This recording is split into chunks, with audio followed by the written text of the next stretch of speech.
The Culture Pop Podcast is brought to you by the law offices of Jacob Emrani. Accident or injury, call Jacob Emrani. Call Jacob. Hey, it's Mase. If you or a friend or loved one is injured in an accident, the first person you should call is my friend Jacob. When I did this, Jacob was great. He helped me by talking through the next steps, which really put my mind at ease. When you're injured in an accident, you got to have an expert. That's why you call Jacob, just like I did. Call Jacob, 844-24-JACOB. That's 844-24-JACOB, or visit calljacob.com. Call Jacob. Hi, everybody, and welcome to the Culture Pop Podcast. I'm Steve Mason, along with Sue 𝐬𝐒 𝐇𝐈𝐒. This is the show where we talk about everything happening in the world of pop culture. Great guest today. We love the show Paradise. Jon Beavers, who plays Billy Pace on Paradise, is going to join us coming up. Sue 𝐬𝐒, you finished another triathlon? I did. What's the record for most triathlons after the age of 65? That's a very, very good question, because in my age group, I think I don't know if it's 65 and older or 60 and older. There were only two of us. Oh, wow. Myself and a 69-year-old woman. There you go. So what's the hardest part? The swimming, the running, or the biking? None of them are the hardest part anymore. Really? Not even the swimming in open water? No, I beat my record from last year by 2 minutes. Oh, nice. So that was good. But almost had a disastrous situation on the bike path. The bike, when you get to 3 miles, you turn around. Right. But there was no indication of when that was, and I didn't have my watch on to show me. Oh, boy. So I get to this spot, and there's a volunteer standing there, and he says, this is where you turn around. Go ahead, go. And I go, and there's a peloton of like 15 bikers speeding right towards me. Oh, wow. And I was in the wrong, but I just went because the guy said, go. He was facing the bikers. He should have said to me, no, don't go yet. Right. Wait for these bikes to pass. We almost collided. Oh, God. Nobody fell. I went off the path a little bit, and some woman yells out, dumbass, to me. Oh, jeez. Which I felt terrible about. Sure. And I get back on the path, and I see the volunteer, and I said, well, you think maybe you should have told me that these bikers were coming right so fast? At you, sure. And he's like, oh, sorry. Yeah, whatever. Yeah, shrug hands. Yeah, Shrug and hands. they didn't. Yeah, and then like for the run, the distances actually, for me, and I think for most people who did it, they're so manageable. The swim's 500 meters. It's really not far. The bike, 6 miles, and then the run is 4 miles. Right. So, I mean, if you think about it independently, each one, it's a pretty short distance. Sure. But you have adrenaline. You just swam. Yeah. It's open water. You're riding really fast on your bike. So when it comes to the run, at the halfway point, there should be water. Yeah. There should be orange slices. There should be, Gatorade. Right. There should be a place where like a hydration spot. A hydration spot. Exactly. So I get to the halfway point, and there's another volunteer there. And I said, no water, no hydration? He said, no. Just like that, like kind of arrogant, Yeah. So, you know me. I mean, I get oh, my back. God. Well, I didn't say anything. Confrontation? No, I didn't. Okay. I didn't say anything. I finished the race, and I, of course, relayed what happened with 2 of the other people who were in the race with me. Yeah. And Tom was there. And but I do want to file a little bit of a grievance, because the bike thing was horrific. So you're going to file a grievance with what, the International Triathlon Association? I'm not going to file a grievance, but I want the people who ran the race to know that they had somebody who was volunteering that could have caused a catastrophic accident. where Yeah. people could have, and I hate to be so dramatic, but Yeah. somebody could have died. Right. Seriously. Right. I mean, Sure. it was really because these bikes were coming so fast. Okay. So I got a few questions about this. Okay. Number one, have you tried doping? Like Lance Armstrong. Have you thought about it? Just to throw down a really good time, try some doping. What do you think? No. Okay. Does Tom wait at the finish line and like wave to you, and does he have a sign, congratulate, anything like that? No, but one of the women who's in my group who didn't do the race because she felt like she wasn't prepared, she had a sign. Oh, that's nice. So And that then was at nice. the end, did they give you an orange slice? Like an No. orange smile at the end? No. Nothing. A Did medal. Tom I got a Tom medal. take you for ice cream afterwards? No, we came home and we actually were having a dinner party that night, so we had a lot of work to do. So Oh, I got it. I napped for a little bit, and Now, then speaking of a lot of work to do, we are getting ready for this party. yeah, Holy shit, man. This thing is, the whole house is being painted inside Really? and out while we're living in it. is it a different color or just repainting? Exactly the same color. Exactly. Okay. We like the colors. And then the backyard now, we've got sort of an artificial turf situation going on, which I'm really happy about. It's green, looks really nice. And then as we get ready for the party, I discovered, and this is bonus content because I won't say this on the radio because I want it to be a surprise. 2 words, Sue, as we get ready for this: chocolate fountain. We're doing a chocolate fountain at the party right when you walk in the door. I feel like I'm going to a bar mitzvah. Yeah, exactly. Big chocolate fountain. So we're going for it this time around.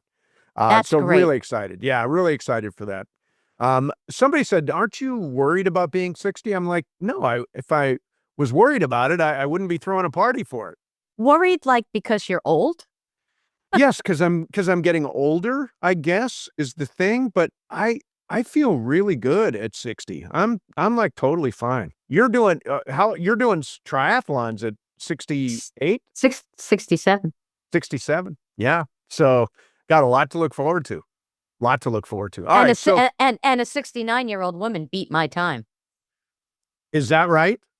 See? So by like 4 minutes. 4 minutes.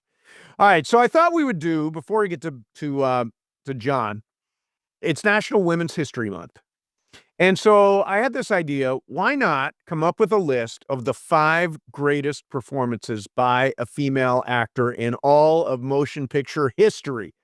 This is a really, really tough thing to do. As we were just saying off the air, damn, there are so many amazing performances in the history of cinema here. So to come up with 5 is really difficult. And I will be surprised if we have any that are the same.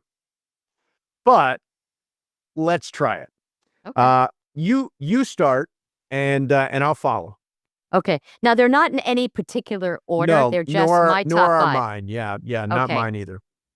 Louise Fletcher, Nurse Ratched. So good. So good. And the greatest story about her, she had kind of quit show business for like Yes. 10 years Yep. to raise her family. Milos Forman, who directed it, he kept on saying no, no, no. And then she ended up getting it. Yeah. And another tidbit, which I love, she said that she never wanted to watch the film Mm-hmm. because she felt so bad about how mean her character was.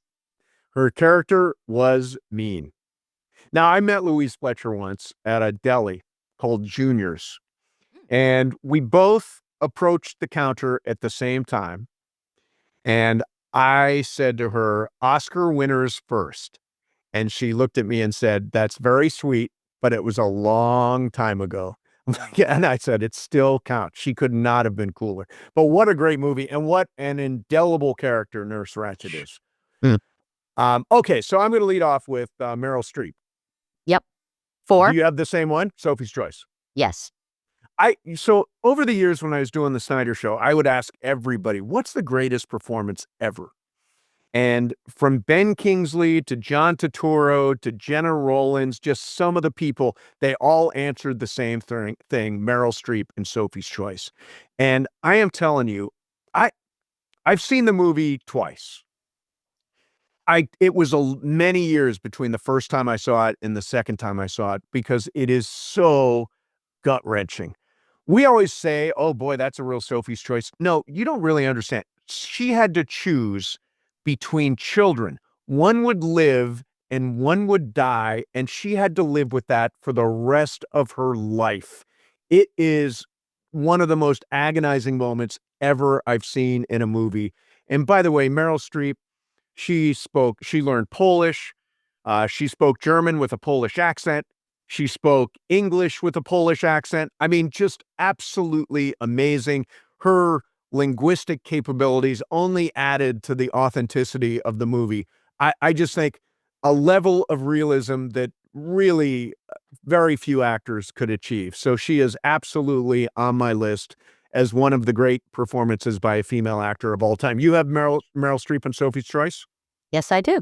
Yeah, it's a great one. Now, I Okay. bet you that's the only one we match.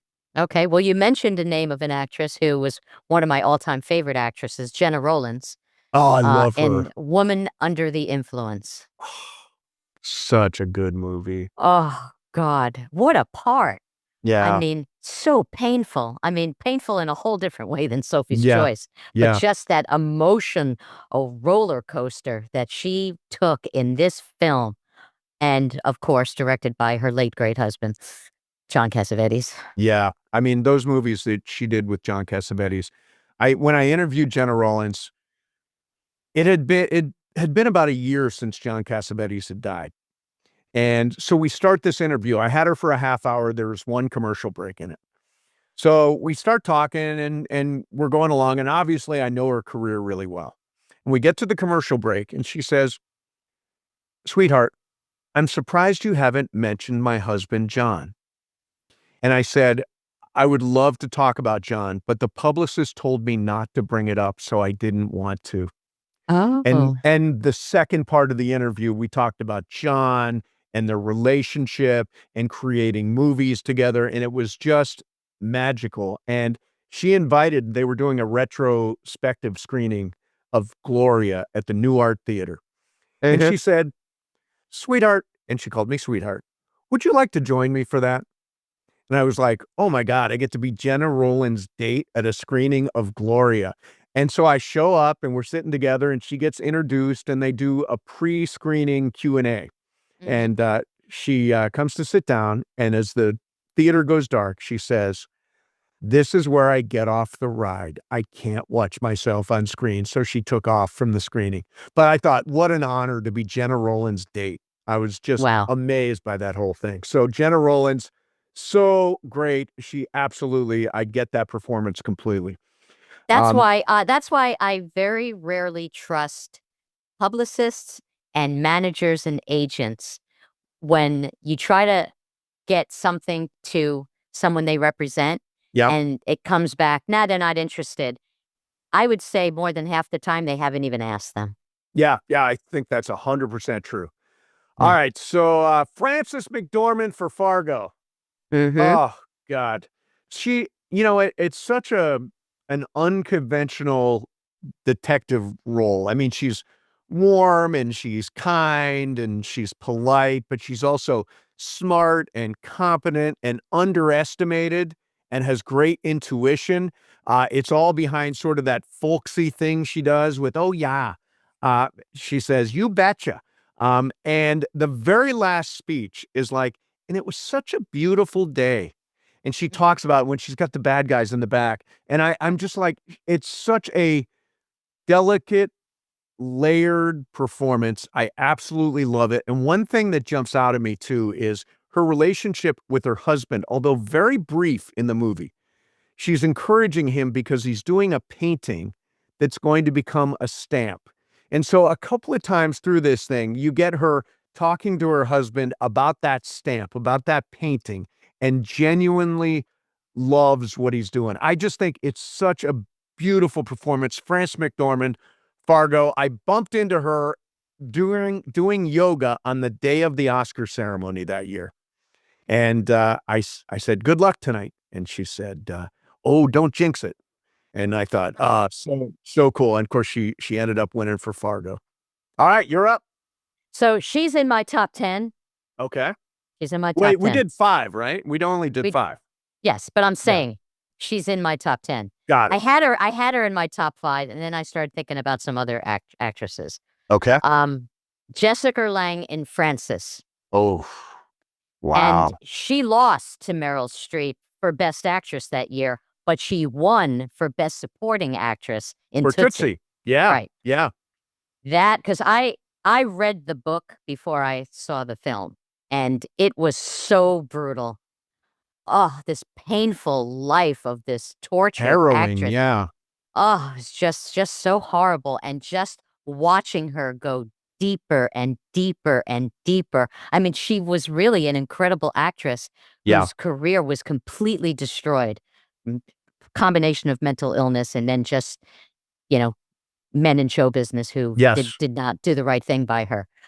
Anyway, so I thought, and at first I thought, oh God, how could she not win this award? And then you see Meryl Streep and you're like, okay, that's how she doesn't win. Well, the one thing about Jessica Lange, and it's big with that year, is she was very underestimated as an actress. Because she had done King Kong and she was beautiful and people assumed that's the only thing she could do. All right, I'm gonna go great actors of the 70s, Faye Dunaway, who I loved for Network. Could have gone either Network or Chinatown, which is right behind me here. But I love Network. There's something about her performance. It's obviously written by Patty Chayefsky. The dialogue is rapid fire and she like nails it in every scene. Her speech, she races through, like her mind is always ahead of her. I get this she's got this something in front of her. She's like a couple of steps ahead on the chessboard.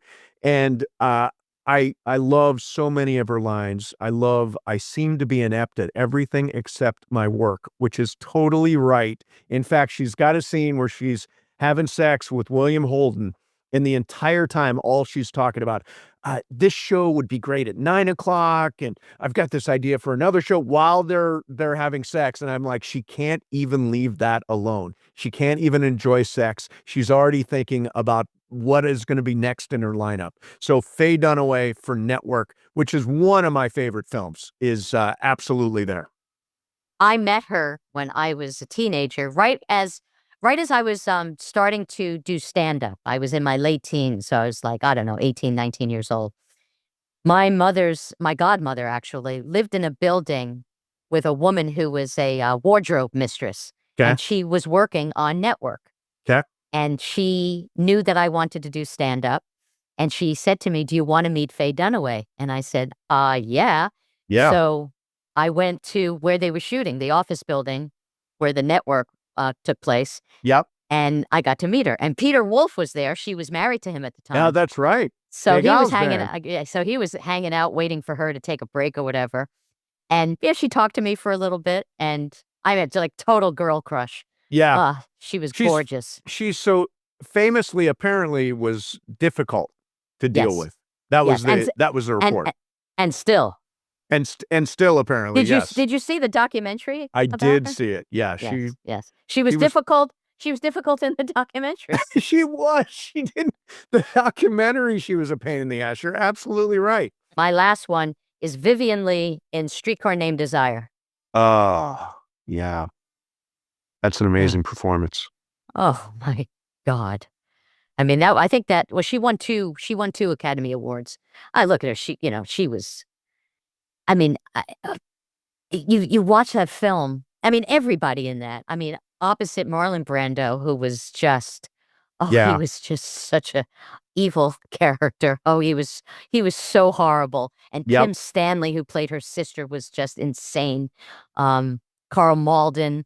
I mean, the cast was just incredible. Yeah. And, married to Laurence Olivier.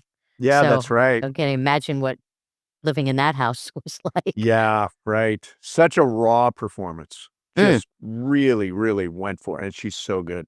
Jodie Foster, Silence of the Lambs.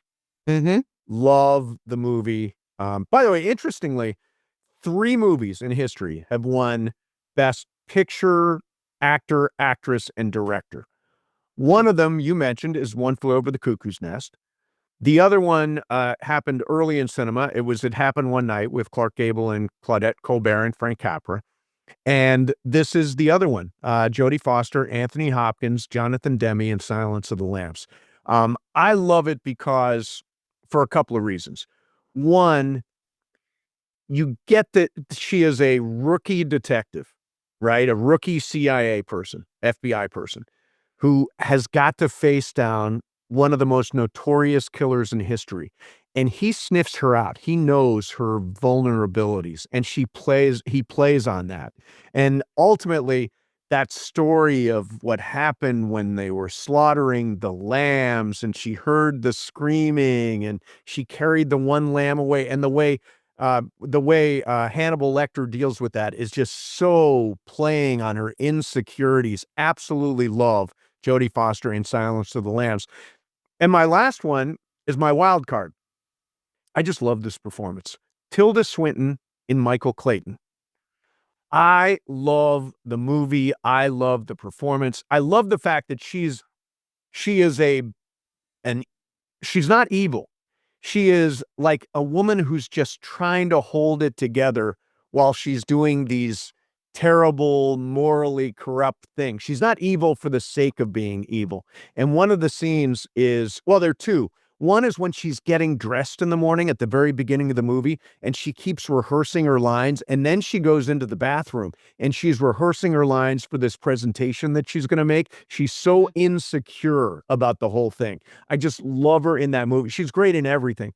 She's interesting in everything. She's always doing something different. She did win the Oscar out of the blue for Michael Clayton for Best Supporting Actress, but she makes my list of 5 greatest female performances by an actor of all time. I just want to throw in one comedy role. Yeah, because I just watched a clip earlier today, and it's Madeline Kahn in Oh my Young God. Frankenstein. Oh, I was going to say in What's Up, Doc. Oh, I mean, in everything, in Yeah, in Blazing everything. Saddles. I mean, Yeah. everything she's ever done. Comedically, not too many actresses hold a candle to her, but No. there was just this one scene with and Terry Garr was amazing in that too. Oh, she was. Yeah. Yeah, Yeah. that was a great movie too. Great movie. All right, well, there you have it. You may have your own opinion. If you do, if you would like to say this is the greatest performance by a female actor of all time, you can put it on our YouTube page. If you have not subscribed, please do that. We got over 13,000 subscribers now, and we thank you for all that. Loving the conversation. Don't forget, you can follow us on Apple or Spotify. Subscribe to the show.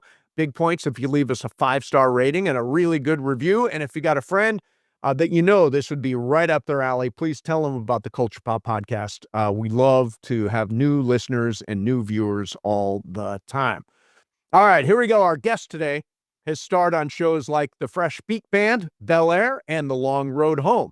He's appeared in films like Licorice Pizza and Kevin Costner's Horizon, and his current project is the show everybody's talking about, Paradise, also starring Sterling K. Brown and Julianne Nicholson. All the episodes streaming now on Hulu. Jon Beavers joins us. Jon, thanks a lot for coming on, man. Brother, it is a pleasure to be here. Thank you both for having me. So we are so into Paradise. It is such a good show. I'm going to let everybody know that this is a show where we will talk about spoilers. So we will give some stuff away. Because it's been a couple of weeks now, and this will come out next week. So we'll do that because there are such great twists. If you haven't seen it, turn back now. I want to start with when you got the initial script. When you were reading episode 1, did you have any idea that was underground bunker after the end of the world? So I got the script. Luckily, I got one before the audition, and I was able to read the first episode, and it was a lot like watching it. You get to the end of that episode, which is really well written, but that turn, that big reveal, comes so abruptly at the end there that I had to go back 10 pages and read again and just make sure that I was getting what I thought I was getting, because it happens so suddenly, and you go, wait a minute, what? And so that was really fun on page, but I had that. And then I go into audition. I made my tape, and then I met with Dan, and Dan wanted to see me again. So we ended up doing a chemistry read with Nicole Bryden-Bloom, because we were going to be, you know, a love interest, whatever. Sure. And I went to the chemistry read and had a great time there. And then Dan asked me, he's told this story a couple of times. It's pretty funny. He asked me to stay back after the chemistry read. He basically said, you know, he was kind of patting me on the back saying, like, look, we like you. I could use more material to try to basically to sell you to the studio, because there were some, you know, big shiny actors were circling this role. Right. And so he said, would you be willing to do another scene? And I was, yeah, sure, absolutely. Which is, you know, a bit intimidating to jump up in front of your favorite writer and just try to shoot one from the hip. But I had Tiffany Little Canfield, who's not just an incredible casting director, but an incredible actor. And so she was game to jump up there with me. And it's the scene where, if you've seen it, in 4, where I finally confront Sinatra and tell her where to go. That's a great scene. Yeah. It's a great scene. So they hand me that, and I'm trying to get it ready to go, right? And as I'm reading it, I'm learning things, like a lot of things in rapid succession, right? And so I'm asking questions and trying to understand some context. They helped me out, you know, let me get my feet underneath me, and we read the scene, and they liked it. And so, you know, I got the job, but it was still a process of week by week. We're getting new information about our character. We're getting information about the other characters. We're looking at each other suspiciously, you know, and it wasn't, we didn't get 8 until halfway through shooting. So everybody was looking at each other like, I think it's you, you know, it was great fun. Wow. Yeah. I mean, it's got to be one of those situations where, you know, that fearfulness of how many episodes am I going to be in? Right. Like you had no idea. You had no idea that episode 4 was going to be your demise. Oh, they had warned me that it was going to go down. I didn't exactly know how. And then the Jane reveal and the heartbreak of all of that. And you can hardly believe it, because Nicole Bryden-Bloom is so lovely, and she would do such a thing to you. Yeah. So yeah, the information rolled out little by little, but they'd let me know, you know, how long I would stick around. But there was a lot. Now that we're on the subject of your demise, yeah, and I know thanks, that you Sue. have. Don't be too excited about it. I was not excited about it. I was very sad about it. Thank you. I know you have a big music background, and the music on the show is great. Yeah, it's excellent, isn't it? The choice of music when you are lying on the ground after you're poisoned, the Poison cover and the lyric. I know. With that like sexy kind of like. I know. Instead of making love. Yeah. When that came on, oh my God, how perfect was that? I know. Well, it's just Dan. You know, Dan, he's got a great sense for music. He's got a great sense for irony. He's got a great sense for what moves us emotionally, and he knows how to juxtapose things in a way that really, I don't know, plucks at the heartstrings. And it's a song you've heard so many times before that it just, you know, it can just fade into the background. You'd be shopping for groceries listening to that. But suddenly another cover, slow it down a little bit and put it over this. And I think it hits harder because we already know the song. And then you're listening again as if for the first time, you know? And that's true with his taste in music. I think it's true with the way he writes dialogue. I think it's, you know, phraseology we've heard before, relationships we think we understand, and then he shows it to you just a little bit differently. Yeah, you mentioned Dan Fogelman, like creator, writer. You know, one of the things I love about his writing is that there are such layers to every character, including yours. And for me, there's this element of, you know, Uncle Billy and, you know, everything. It feels like it's about atonement. It's like, can you come back from all the stuff that Billy has done? And in your actor head, how did you view that? Yeah, I mean, I love the way you're saying it. Yeah, it was a character that was, with a couple of exceptions, I've never been given anything so three-dimensional and so layered, so much fun to play in. And the themes that I feel like end up jumping off the page is exactly that. It's about atonement. It's about, are we more than the worst thing we've ever done? And is there such a thing as a second chance? Is there such a thing as redemption? And it's one thing for someone else to forgive you. It's another thing for you to forgive yourself. And can you be guilty of an atrocity and still add a net positive to the people around you? And these are complicated questions. These are Camus and Dostoevsky questions, right? Like, and he's doing it in this tone that keeps shifting from, the suspense of a murder mystery to the mind blowing of a sci-fi concept to the intimacy of a family drama and then humor woven through that. And so, the beautiful tragedy, I think, in Billy is, obviously his relationship with Jane, but it's really his relationship with Xavier, right? My relationship with Sterling, because he ends up lying to him. He's not lying about the thing that Xavier suspects he's lying about. He didn't kill the president, but he's got a huge skeleton in his closet, four of them. And he doesn't tell him immediately. And the question is, do you tell the truth to the person you love the most if that means that you'll lose them?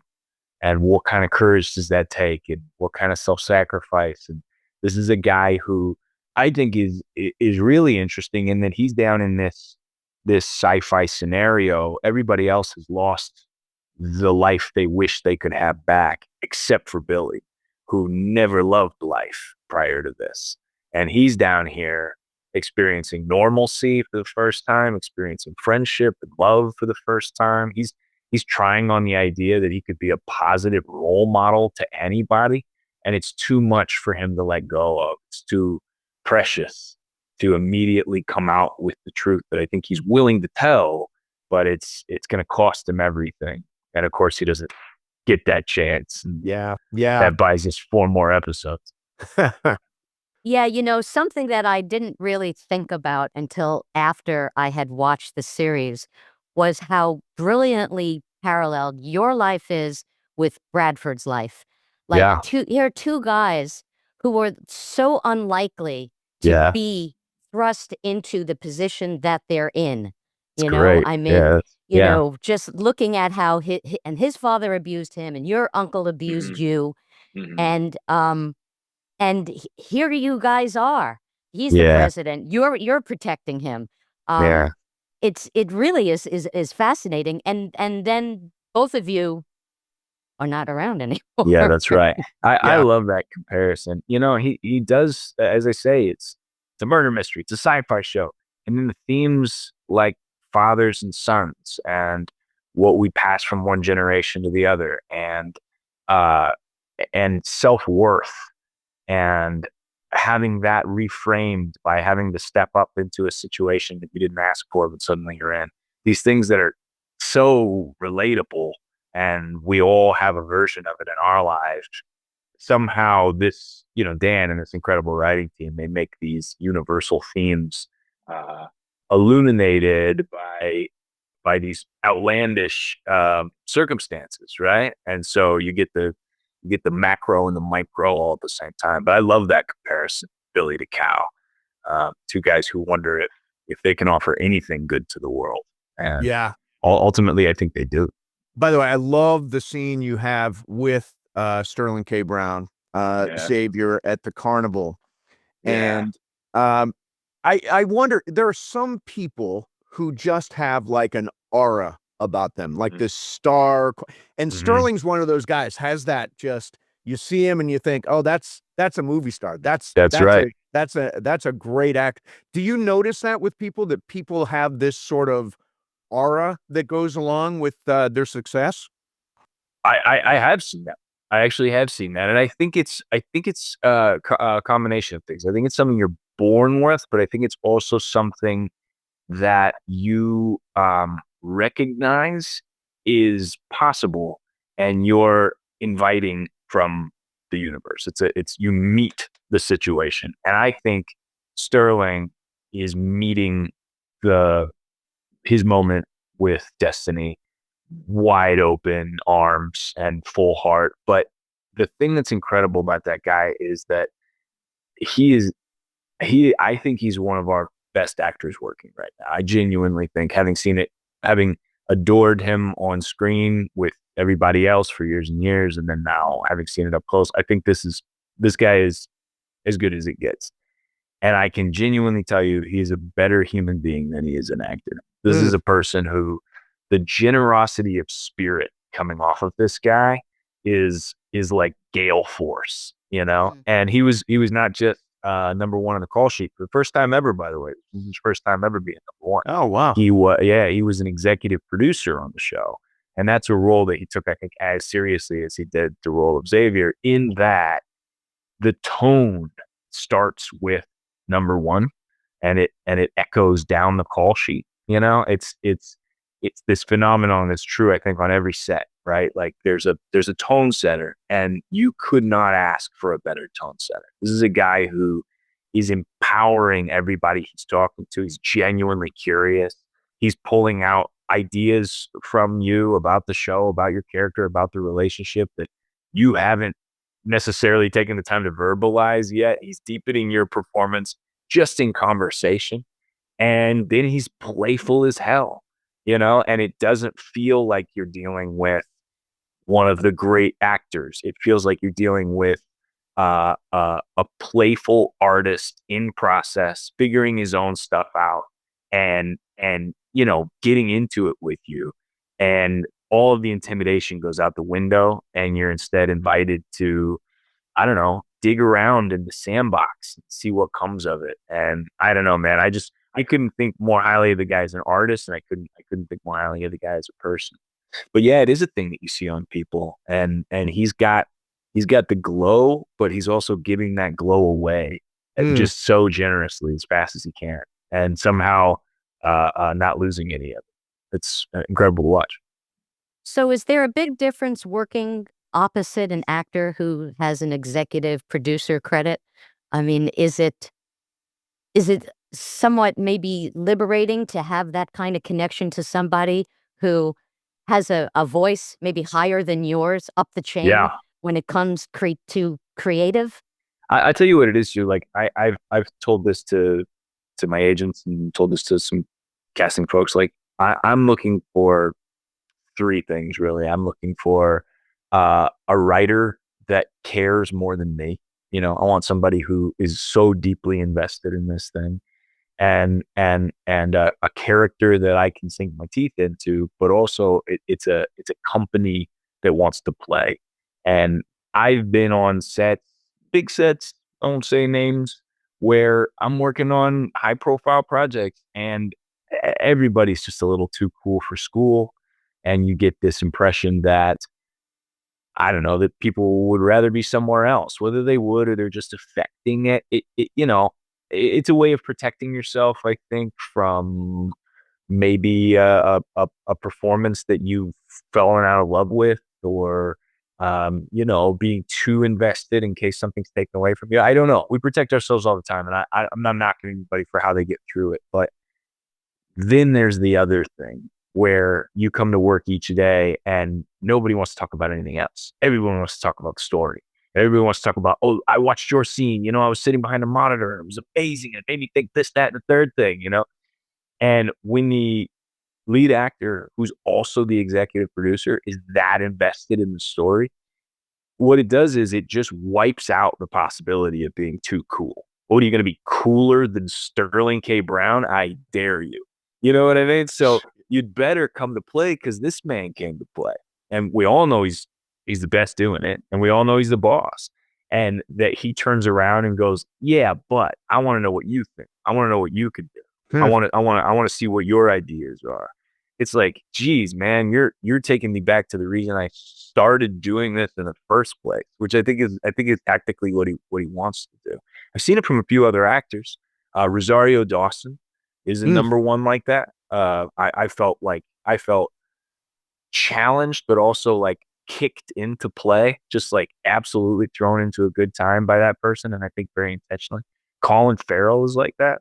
That's a guy who like, he so cares so much that like you're free to care as hard as you want and you can't out care Colin Farrell, you know? And that's dope. That's like, then we're back to being kids, you know, in the drama room doing plays and make believing, you know, as opposed to if that person who has every right to like does a great performance and then like, you know, screws off back to their trailer and disappears, then okay, like you're entitled to do that. But now we're all left feeling like, well, what do you guys want to do? Hang out by craft service, and, you know, and then people hush when the star comes around, and that I think it affects the work. I don't think it's impossible to make something watchable and entertaining in those circumstances, but I do think it's impossible to have that extra magic. And I think this show had extra magic, and I think that's Dan Fogelman, and I think it's Sterling K. Brown. I love how you talk about how actors, when they are in it together, you know, when you're locked in and you're just so part of this creative thing. And this is a crazy analogy, but I'm a golfer, and you can tell the golfers that are just so passionate and invested. You walk around to all the circle of foursomes, and you know what they're talking about? They're talking about golf. They're talking about their swing. They're talking about their grip. They're talking about what they're looking for, you know, Absolutely. when they go to hit the ball. Yeah. And those are the people that I like hanging out with on the golf course. Me too. Me too. I think that's how you get to flow state, right? Like that's how you get to the perfect swing is passion and enthusiasm, play and a smile.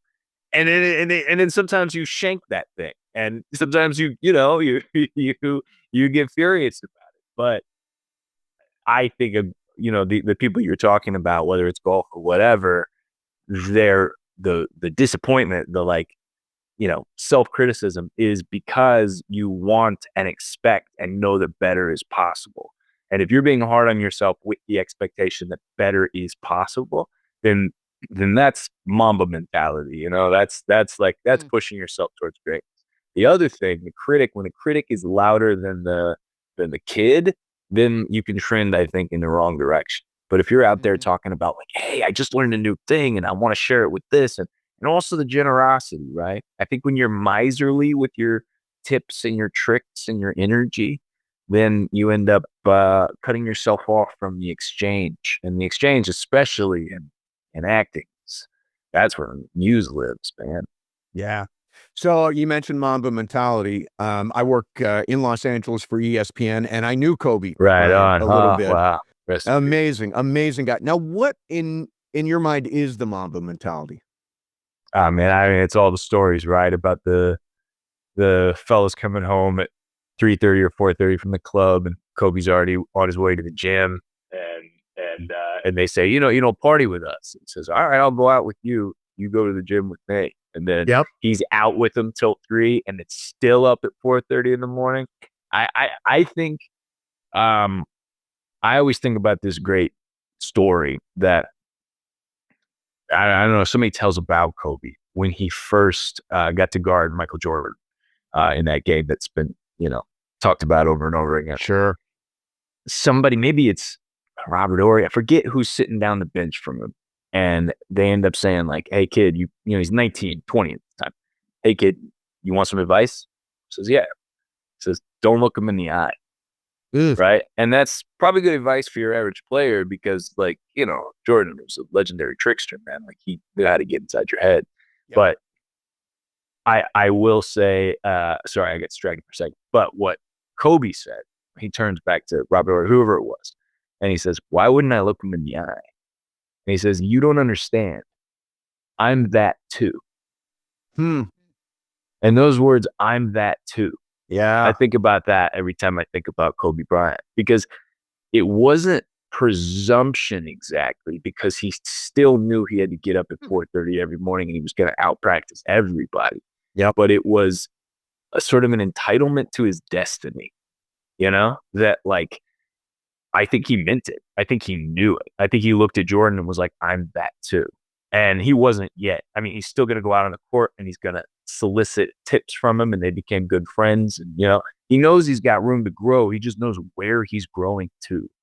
And, you know, I mean, that helps me when I step up against, you know, I say against somebody like Sterling K. Brown. But I made that joke actually at one point. I was like, well, he's like, how you feeling? I was like, well, I'm about to go toe to toe with, one of the greatest or something like that. And he says, John, it's not a fight.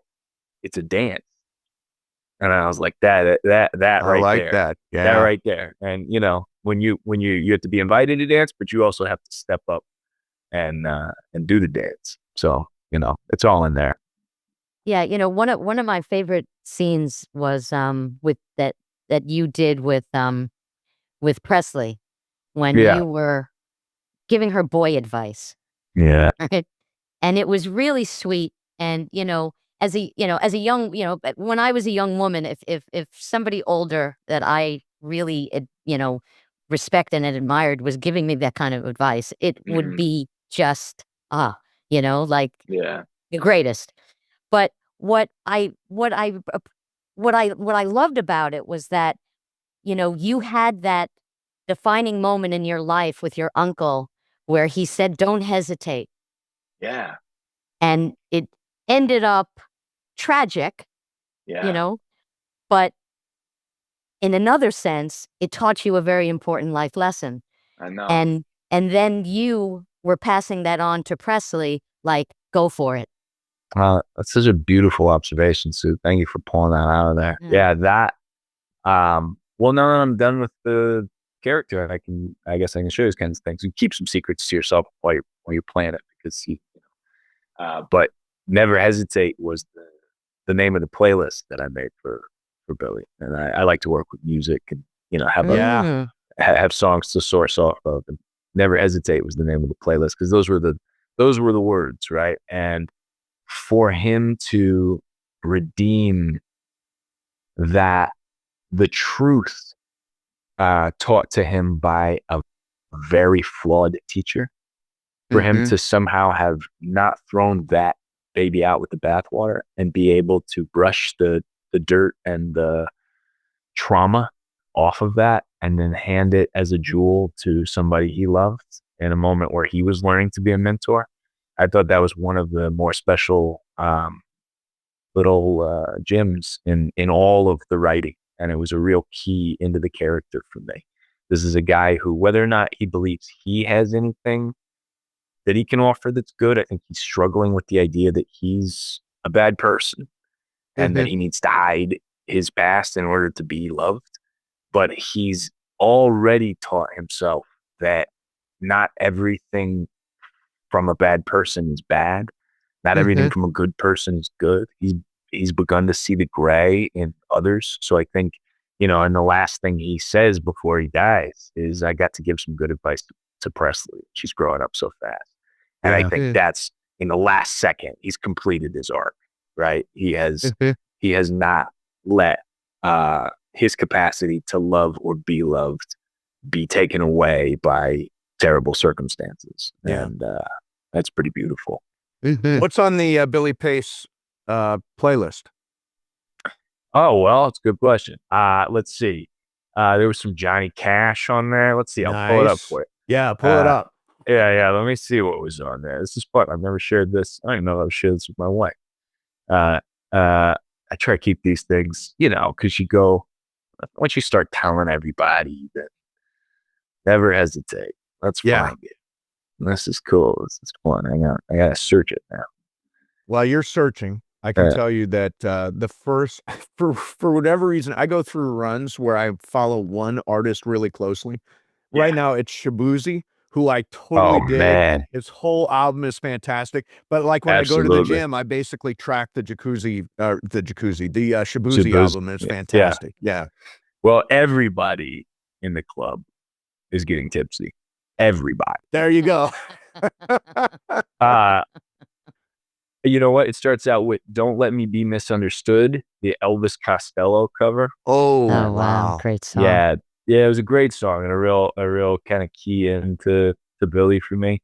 "Son of a Sinner" by Jelly Roll.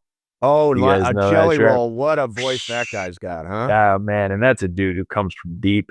And I actually spent some time looking at him, because there's a guy who, has got a checkered past and somehow has come out from it. And I think he's finding forgiveness for himself. And it was a good place to start. Good Corn Liquor from the Steel Drivers, Folsom Prison Blues, Yeah. and then Paradise City by Guns N' Roses. Oh, what Oh, a great wow. song that is. What a Yeah, great song. man. Yeah. Yeah. Do There's you some always more do on that there. with a role? Do you always create sort of a playlist for it? Yeah, I have found that it's just, when you find something in the song, I don't always, I have a hard time sometimes letting myself get all the way open to great music in my regular life because that can screw me up for an afternoon, man. I can be listening to, you know, Anita Baker sing something and ruin the rest of my day. I'm in an emotional place I can't get out of. So I use that I guess sensibility to music to kind of anchor myself into the sort of emotional chords or whatever of the character. It kind of just gets you open. And then once you have those openings, then you could be showing up at set and, it's 5:30 in the morning and you haven't had a cup of coffee and they want to shoot an emotional scene and you're just not there. And then sometimes, music can just be a conduit that can just help you sneak back to, oh, yeah. Right. I remember this feeling. All right, I'm ready to go. I was listening to a really great actor, 𝐿𝐒 𝐍𝐒.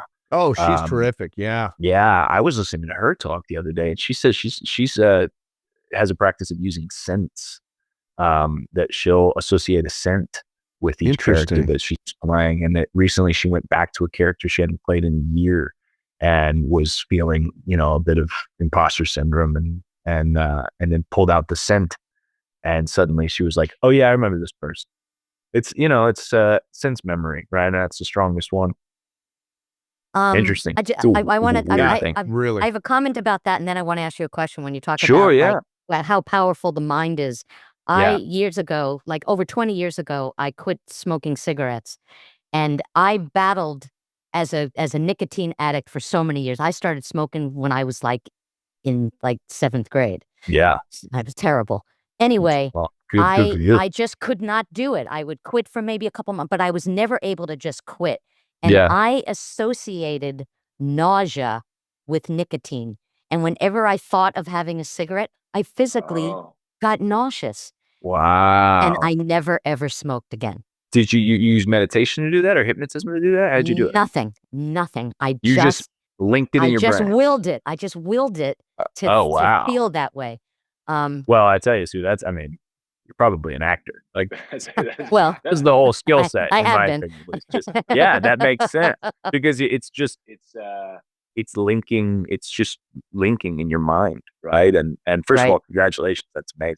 But it's exactly that, right? It's taking a sound or a scent or whatever and linking it to an emotion, and then that can just be a quick little wormhole when you need to get somewhere fast, because the process of creating a performance or feeling your way to a character and then the process of actually shooting something are so diametric. It's almost the process of making film and television is almost at war with the process of doing the work. Sometimes you just have to, there's a camera here and you can smell the camera operator's breath and you haven't had breakfast and you were up too late last night, and you just, it's one thing in the shower or whatever to be like, oh, I really understand what that feels like. And it's another thing to try and get that onto the battlefield of actually making the thing. So I just want to ask one other question of as far as, and I don't want you to spill the beans on how you prepare for your roles and things like that. Thanks for letting me talk about it. But how detailed and how deep do you get? I know the wardrobe department gives you clothes to wear and they may give you a hat or whatever, or say you got to grow a mustache or whatever. Sure. But Yeah. what do you bring to it? Do you sometimes I'll see a character and they're wearing a ring on their forefinger or their thumb, and that really says something about someone, because not everybody wears a ring there, Yeah, sure. It's absolutely. Oh, that's kind of a weird detail. So as far as Billy, and this is, I hope it doesn't sound hacky, but No, it's great. Is it boxers? Is it briefs? What? That's the real question. All of this is just the lead up. That's what she's getting at. That's what she's getting at, John. It's neither. Oh, wow. Yeah, more than you thought you were asking. You talking about yourself or Billy now? Yeah, well, see, I'm trying to blur the line. That's what I'm doing. Yeah, no, I love that question. I have never had. I didn't go to school. I'm just gonna be totally honest with you guys. I have no idea what I'm doing, and I often feel like somebody's gonna burst through the door at any given moment and be like, sir, we just checked your records." And so I've been lucky. I've pieced together whatever, education or process or whatever I have through the kindness of strangers, saddling up alongside of better actors, asking them questions, listening to your podcast, stealing. It's a gypsy education. I've stolen everything. And so I don't know what you're supposed to do. I have found different access points to almost every character in different ways. Sometimes it comes from costumes and it comes from physicality. It comes from the outside in. I got to play this very complicated and cool character in Kevin Costner's new Horizon series. Yeah. And this is a dude. I mean, those were big boots to step into because you're going to do it in front of the man himself. And he's trusted me to bring this kind of like really terrifying dude onto the screen. And I had my work done somewhat. And then I got to Utah, and Lisa LaVosse, the casting director, put me in the jacket. I don't know if you've seen the movie, but I wear it's this duster, this trench coat with a huge dead coyote pelt over my shoulders. Wow. And That says something. I was unsure about what I was going to do until I put that coat on. And I was like, got it. No problem. I honestly told Lisa, I was like, you should have my paycheck too. Because I know exactly who this guy is now, and sometimes a piece of costume can do that for you. Other times it's music or it'll be a line of dialogue or a moment from the script that just for whatever reason, you really just try to let yourself get open emotionally. The way that a lot of the rest of my life, I try to keep myself less vulnerable because I can't afford to lose an afternoon just because I heard a sad Dylan song, but you want those things. And so you're in your life, you're kind of trying to maintain that vulnerability without letting it, put it in a little box for when you need it.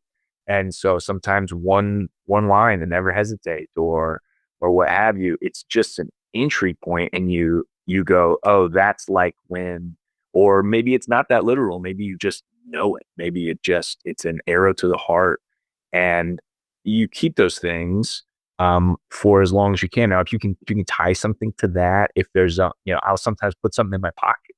I'm the only one that knows that it's there, but that thing in my pocket in between takes helps me feel like I'm not pretending for you guys. This is I'm already there. You put the camera on when you want to. I got something else going on, and that can be a really cool way to really, you're just, I like to do a lot of research too, because I'll find something about like, I'm playing a fisherman, and I'll learn something that fishermen do, and I'll go do that thing or watch somebody do it or talk to somebody who does it. And I'll learn a detail that's never, ever going to come up. Or I'll have a moment that's never going to get used. And I just feel like I have ownership now.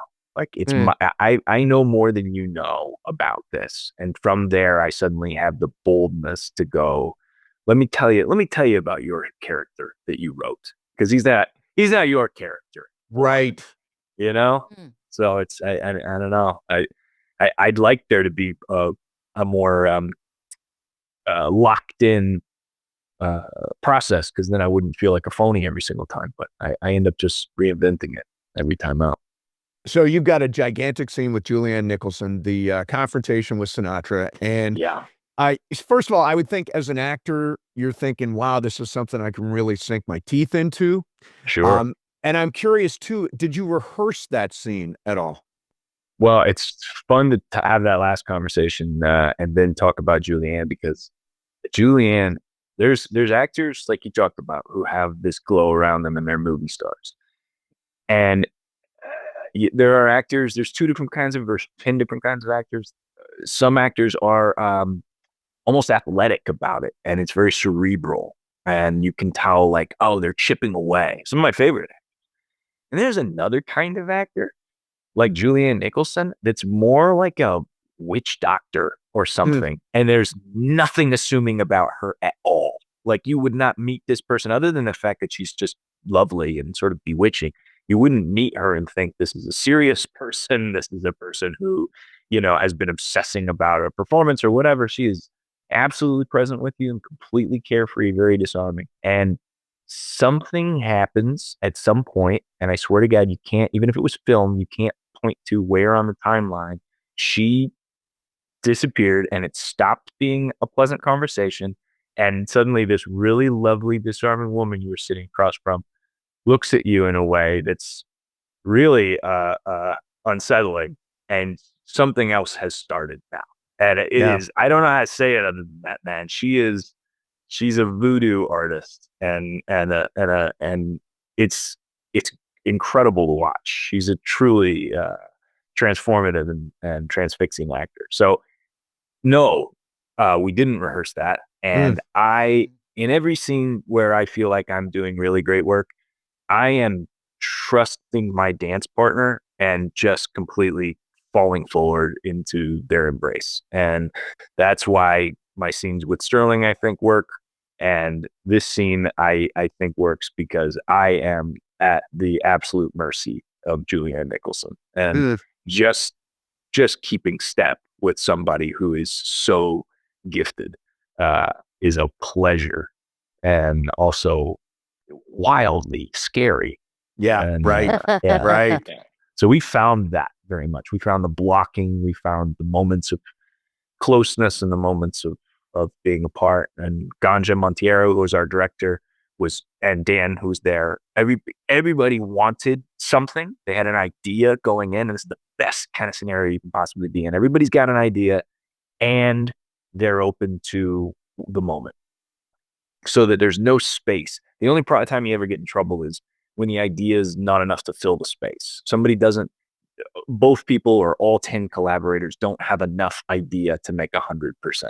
What you want, though, is everybody comes in with about 80% of an idea, and you have like 370%, because then you're just going, okay, this part of this and this part of that, and it can be flow. And something like that, if you stage the absolute hell out of it, you're gonna find like I don't know why, but I'm standing somewhere I don't feel like standing.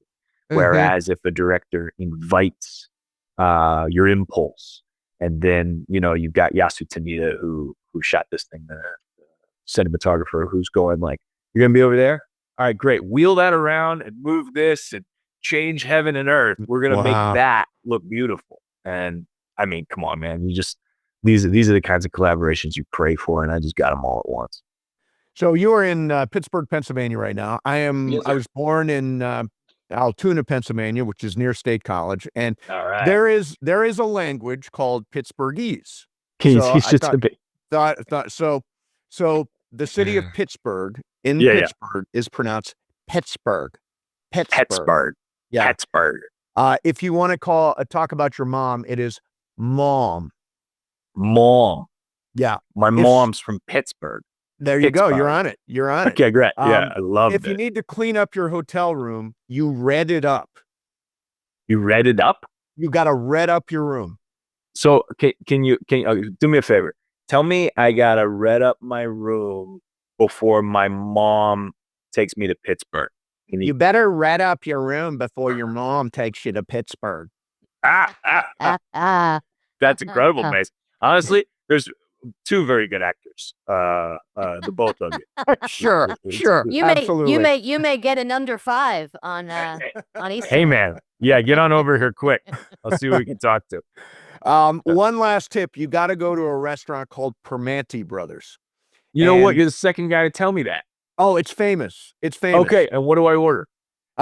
You choose your sandwich, but know that your French fries and your coleslaw are both on the sandwich. I've been warned. It just comes as one big sandwich, and it is fantastic, and it's a legendary spot in that's awesome. That's awesome. Well, I mean, I'm gonna hang up with you and head there right now. There you go. I'm starving. Hey, listen, the show is fantastic. We got so wrapped up in it. It is fun to talk to you about it and sort of the inside look at it. And we'll let everybody know it is streaming on Hulu. All episodes are out now. It is a fun ride. Jon, awesome to have you on. Thank you so much. Guys, what a pleasure. I'm such a fan.